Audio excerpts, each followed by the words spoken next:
Bien-aimés, chers affranchis, je vous salue dans le nom de Jésus. Nous sommes arrivés à notre temps d'édification. Nous bénissons le Seigneur pour tout ce qu'il fait pour nous. Nous bénissons le Seigneur pour ces moments.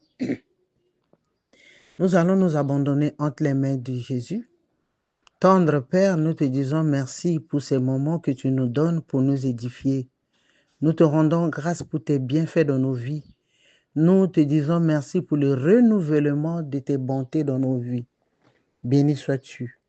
Nous voulons te recommander ces moments. Laisse Dieu que ton Esprit Saint nous enseigne encore. L'enseignant par excellence nous enseigne, nous instruise. Laisse que, ô Dieu, que ma bouche ne soit qu'un simple instrument et que ne sorte de ma bouche que ce dont ton peuple a besoin, Seigneur, pour l'édification. Manifeste ta puissance et que ton sang éternel, ô Dieu, nous couvre. Au nom de Jésus, Seigneur, nous avons ainsi prié. Amen. Bien-aimés, je disais que nous sommes arrivés à notre temps d'édification. Et ce jour, le thème que le Seigneur a fait monter dans nos cœurs, c'est la sincérité. Nous voulons parler de la sincérité. Et en passant, je dirais que je suis Maman Lucie Lemba, votre humble servante. Et le Seigneur, il a plu au Seigneur que ce soit moi qu'il puisse utiliser ce jour pour ce temps d'édification. Donc, nous voulons parler de la sincérité. Bien-aimés, nous avons dit que la sincérité signifie un état pur, non altéré. Le mot sincérité signifie pureté, intégrité. La sincérité désigne la qualité d'une personne qui est authentique, d'une personne qui est honnête, d'une personne qui est sans déguisement, d'une personne qui est vraie. Alléluia. Nous allons lire la parole de Dieu dans 1 Pierre 1, le verset 22. Je lis au nom de Jésus. Ayant purifié vos âmes en obéissant à la vérité pour avoir un amour fraternel sincère, aimez-vous ardemment les uns les autres de tout votre cœur. Bien-aimés, nous savons que le Saint-Esprit de Dieu, c'est lui qui nous donne l'amour, la paix, la joie, la bénignité, le fruit de l'Esprit en général. Mais il s'agit de quel amour? Et nous savons également aussi qu'il y a l'amour hypocrite, il y a aussi l'amour sincère. Mais ce jour, nous voulons parler de l'amour sincère. Bien aimé, la sincérité n'est que le contraire de l'hypocrisie. L'hypocrisie, c'est un comportement qui nous empêche d'être nous-mêmes. C'est un comportement qui pousse la personne de présenter une autre réalité de ce qu'elle est vraie. C'est un comportement qui pousse la personne à présenter une autre réalité de ce qu'elle est vraiment. Mais nous voulons parler de son contraire, c'est-à-dire du contraire de l'hypocrisie qui est la sincérité. Bien aimé, qu'est-ce que nous constatons aujourd'hui? Nous constatons que la sincérité et l'hypocrisie définissent nos relations d'aujourd'hui. Soit on a des relations sincères, soit on a des relations fausses, c'est-à-dire hypocrites. Bien aimé, aujourd'hui, c'est difficile d'identifier l'amour sincère dans nos rapports avec notre entourage, au boulot, dans la maison, au foyer, dans la famille et même à l'église. C'est difficile d'identifier, de savoir qui t'aime sincèrement et qui ne t'aime pas sincèrement. Bien aimé, un homme sincère, ce n'est pas quelqu'un qui dit quelque chose alors que dans sa pensée, c'est le contraire. Un homme sincère ne dit pas une chose et sa pensée pense autre chose. Le psaume 17, verset 3 nous dit, ça c'est David qui est en train de parler, si tu sondes mon cœur, si tu le visites la nuit, si tu m'éprouves, tu ne trouveras rien. Ma pensée n'est pas autre que ce qui sort de ma bouche. David disait, ma pensée n'est pas autre que ce qui sort de ma bouche. Bien-aimé, il arrive qu'on te dise je t'aime, alors que dans le cœur, c'est faux. Bien-aimé, nous savons que nous sommes dans la semaine du Saint-Esprit. Et la Bible nous dit dans le livre de Galates, nous l'avions déjà dit, que c'est le Saint-Esprit de Dieu qui produit en nous l'amour. Mais le Saint-Esprit de Dieu produit en nous l'amour véritable. Nous devons donc prier pour que l'amour que le Saint-Esprit de Dieu met en nous soit un amour véritable, un amour sincère, comme 1 Pierre 1, le verset 22 l'a dit, et nous l'avons lu plus haut, nous l'avons lu plus haut, nous devons avoir un amour sincère. Nous devons aimer ardemment, nous devons nous aimer ardemment les uns les autres et de tout notre cœur. Ça, c'est une recommandation de la Bible. Donc, nous avons l'amour, nous manifestons l'amour fraternel, mais que notre amour fraternel soit sincère. Et si nous devons aimer, nous devons aimer le prochain de tout notre cœur. La Bible nous dit, nous devons avoir un amour fraternel sincère. Bien-aimés, nous savons que la société actuelle est guidée par le gain. L'amour avec intérêt gagne le terrain aujourd'hui. L'amour sans intérêt se fait rare. Il arrive que vous constatiez que la personne t'aime véritablement, mais quand on vérifie bien, on remarque que cette personne s'attend à quelque chose de ta part. Cela ne permet pas de bâtir des relations saines et cela est blessant. La Bible dit, nous devons avoir un amour véritable, nous devons avoir un amour sincère. Le manque d'amour sincère divise les familles, les foyers, met le désordre même dans l'Église, parce que c'est la tromperie. Nous ne devons pas laisser la jalousie et la haine altérer l'amour que nous avons les uns pour les autres. Donc, ce qui amène un amour faux, c'est la jalousie, c'est la haine.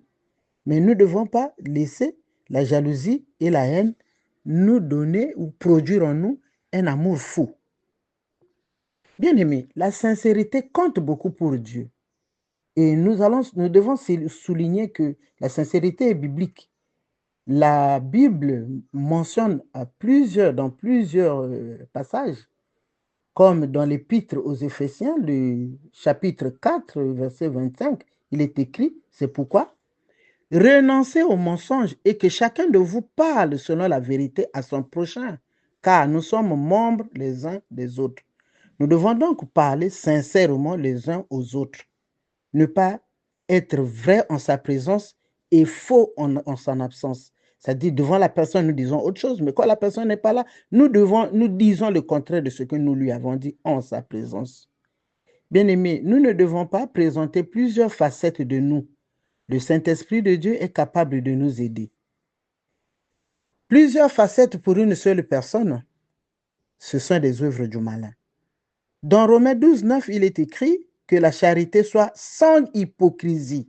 Ayez le mal en horreur. Attachez-vous fortement au bien. Que l'amour soit sans hypocrisie.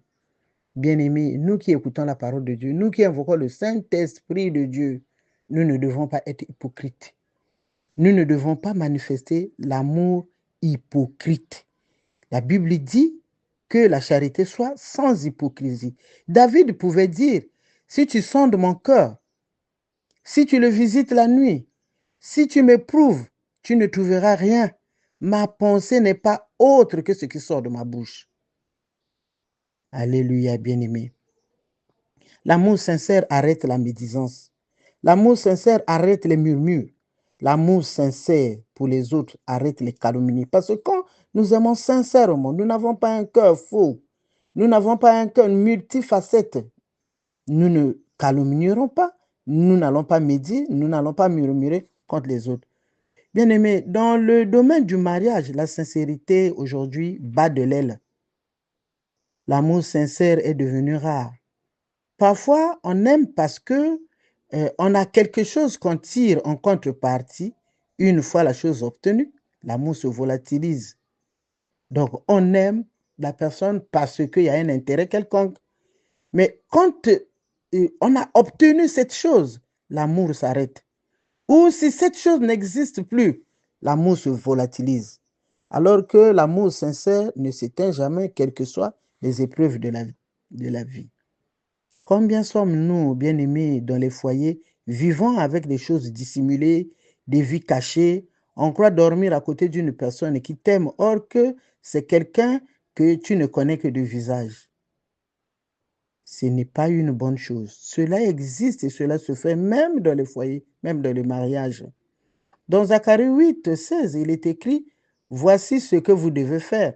Dites la vérité chacun à son prochain, jugez dans vos portes selon la vérité et en vue de la paix. » 1 Jean 3, 18, « Petits enfants, n'aimons pas en parole et avec la langue, mais en action et avec vérité. » N'aimons pas seulement en parole, nous devons aimer en action et avec vérité. Bien-aimé, dans mon parcours, je crois que c'était dans le milieu professionnel, j'avais à mes côtés un jeune homme qui était vraiment zélé à mes côtés, vraiment zélé, vraiment zélé. Cette personne, il passait pour quelqu'un qui m'aimait beaucoup, vraiment était dévoué. Mais en fin de compte, quand j'ai constaté qu'il le faisait parce qu'il s'attendait à ce que je lui rende un service quelconque, alors la confiance que j'avais s'est effondrée. Nous ne devons pas être comme ça, bien-aimés. Dieu ne nous a pas aimés avec intérêt. Et si nous devons être comme lui, nous devons toujours demander au Saint-Esprit de faire un travail dans nos cœurs. Lui, il ne nous a pas aimés avec intérêt, bien-aimés. Dieu nous demande d'aimer nos prochains comme nous-mêmes. Il est écrit dans la Bible, tu aimeras ton prochain comme toi-même. Mais on ne peut se mentir à soi-même. On ne peut être faux avec soi-même. On ne peut être hypocrite avec soi-même. Donc, si ce que nous ne pouvons pas faire avec nous-mêmes, nous n'allons pas aussi le faire avec notre prochain. C'est une recommandation biblique. Bien aimé, quand on est sincère, on bâtit des relations de confiance. La découverte de la vérité dans nos relations brise la confiance. Soyons des gens, quand nous disons quelque chose, c'est-à-dire, quand nous disons quelque chose aujourd'hui, même plusieurs années après, vérification faite, que ce que nous avions dit ne soit pas faux. Alléluia. Il y a plusieurs foyers qui se disloquent aujourd'hui à cause du manque de sincérité. Il y a des vérités qu'on cache dans les foyers et cela est à l'origine de beaucoup de séparations. Nous voyons parfois des femmes, et là déjà des enfants, mais au moment d'aller au foyer, la vérité est cachée. La personne ne dit pas que j'avais déjà des enfants avant le foyer. Mais quand la vérité est connue, soit on perd le foyer, soit que le foyer subsiste, mais la confiance n'existe plus. Le manque de vérité fera que l'on n'ait plus confiance de toi. Surtout avec l'usage du téléphone aujourd'hui, bien aimé, le téléphone fait des ravages. Il est utilisé pour faciliter le mensonge. Bien aimé, Dieu n'aime pas la duplicité. Dieu n'aime pas le double face. On est chrétien à l'église, à la maison on est païen, au boulot on est autre chose, dans la famille on est aussi une autre personne. Bien aimé, Dieu connaît le cœur de l'homme, c'est pourquoi il dit, le cœur est tortueux par-dessus tout, et il est méchant qui peut le connaître. C'est pour cela qu'il nous est recommandé d'avoir un cœur sincère. Et la Bible dit, Dieu dit que lui, il est près de ceux qu'il invoque avec sincérité. Ça, c'est écrit dans Psaume 145, le verset 18. La Bible dit, l'Éternel est près de tous ceux qu'il invoque, de tous ceux qu'il invoque avec sincérité. Donc, le Seigneur souligne qu'il est important que nous ayons un cœur sincère pour être agréable à lui. Et quand nous nous approchons de lui, que nous le faisions sans hypocrisie, que nous ne camouflions rien, Dieu nous fera grâce. Mais quand nous dissimulons la vérité dans la présence de Dieu, nous passons du temps inutile. Jésus dit dans Matthieu 23, le verset 25, il dit, malheur à vous, pharisiens et malheur à vous, scribes et pharisiens, hypocrites, parce que vous nettoyez le dedans de la coupe et du plat, et qu'au-dedans, ils sont pleins de rapines et d'intempérance. Malheur à vous, scribes et pharisiens, hypocrites, parce que vous ressemblez à des sépulcres blanchis qui paraissent beaux au dehors et qui, au-dedans, sont pleins de sements et de mort, de mort et de toute espèce de pureté. Parfois même, nos prières ne reflètent pas souvent notre véritable problème. Nous prions, mais nous ne disons pas véritablement ce que nous voulons. Nous montrons aux hommes que tout va bien, roulons même dans de belles voitures, mais en réalité, au-dedans, nous souffrons. Donc, Dieu dit que quand nous faisons comme ça, nous sommes des tombeaux blanchis. Alléluia. Nous devons nous approcher de Dieu avec sincérité. Ne soyons pas comme des pharisiens qui paraissent beaux au dehors, mais au-dedans, nous mourons.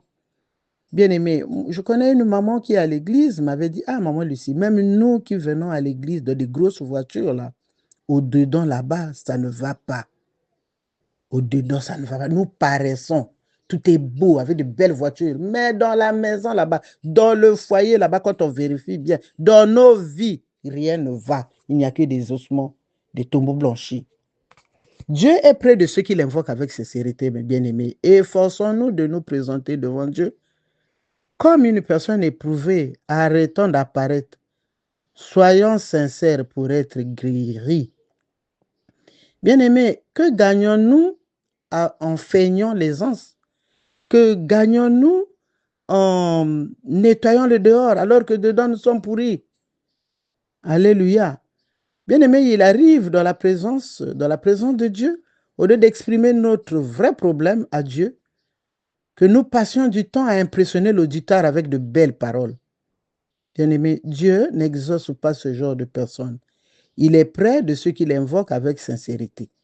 De Timothée 2,15 dit, efforce-toi de te présenter devant Dieu comme un homme éprouvé, un ouvrier qui n'a point à rougir, qui dispense droitement la parole.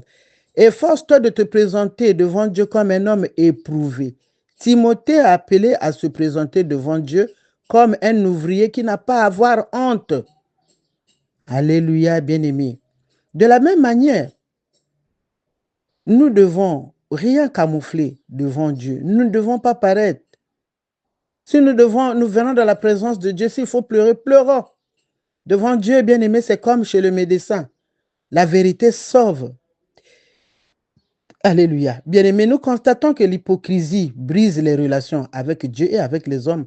Ni Dieu, ni personne ne peut faire confiance à un hypocrite, car son cœur est faux. Et quelqu'un qui a un cœur faux peut changer d'un moment à un autre. Cela veut dire qu'il est instable. Quand on est sincère, on bâtit des relations solides. Quand on est sincère, on est agréable à Dieu. Quand on est sincère, on bâtit des relations solides avec Dieu et avec les hommes. Que le Seigneur bénisse sa parole.